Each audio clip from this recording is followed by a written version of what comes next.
রাসূলুল্লাহ সাল্লাল্লাহু আলাইহি ওয়াসাল্লাম ৬টি জায়গায় হাসতে নিষেধ করছে। ১ নম্বর নামাজে বসে। ১ নম্বর হচ্ছে রাসূলুল্লাহ সাল্লাল্লাহু আলাইহি ওয়াসাল্লাম নামাজে বসে হাসতে নিষেধ করছে। ২ নম্বর হচ্ছে কবরস্থানের পাশে। কবরস্থানের পাশে হাসতে রাসূলুল্লাহ সাল্লাল্লাহু আলাইহি ওয়াসাল্লাম নিষেধ করছে। ৩ নম্বর হচ্ছে মোনাজাতে দোয়া করার সময়। মোনাজাতে দোয়া করার সময় হাসতে রাসূলুল্লাহ সাল্লাল্লাহু আলাইহি ওয়াসাল্লাম নিষেধ করছে। ৪ নম্বর হচ্ছে কারো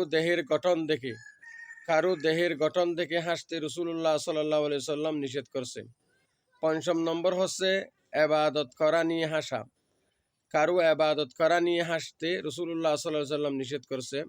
৬ নম্বর হচ্ছে রোগী দেখতে গেলে হাসতে রাসূলুল্লাহ সাল্লাল্লাহু আলাইহি ওয়াসাল্লাম নিষেধ করছে। এই ৬টি জায়গায় হাসতে রাসূলুল্লাহ সাল্লাল্লাহু আলাইহি ওয়াসাল্লাম নিষেধ করছে। ধন্যবাদ সবাইকে।